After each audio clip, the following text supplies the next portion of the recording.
ከተሜነት ሰብሰብ ብሎ መኖር፣ ድንጋይ መቆርቆር፣ መትጋት በተላጠ እጅ ከሺህ ዓመት በኋላ የሚታይ ቅርጽ ለኛ መተው አለበት። እጁ ሳይላጥ ለበርካታ ሰዓት ሳይፈጋ ለትውልድ የሚታይ ነገር ማቆየት አይቻልም። ይሄን በሁሉም ስልጣኔዎች ማየት ይቻላል። የስልጣኔ አለባውያን ምንድናቸው? ኤሌመንትስ ኦፍ ሲቪላይዜሽንስ ምንድናቸው ሲባል አንዱ ከተማነት ነው፣ ከተሜነት ነው። ከተማና ከተሜነት የዳበረ የኑሮ ዘይቤን ማህበራዊ መስተጋብርን የሚፈጥር ነው።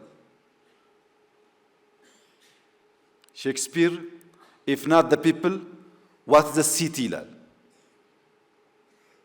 ሲቲ ኢንፍራስትራክቸር ብቻ ሳይሆን ሱፕራስትራክቸሩም ጭምር ነው። ያማረ መንገድ ያማረ ህንፃ ኖሮ ሱፕራው ካልተሰራ የተሟላ የሲቲን ውበት ማየት አንችልም። ከተማን የሚመራ ሰዎች ኢንፍራስትራክቸር እና ሱፕራስትራክቸሩን ኢኳሊ ስንመራ የሚያምር ከተማ፣ ለኑሮ የሚመች ከተማ፣ የኑሮ ዘዬው ስርዓት ያለበት ኦርደርሊ ከተማ መምራት መፍጠር እንችላለን።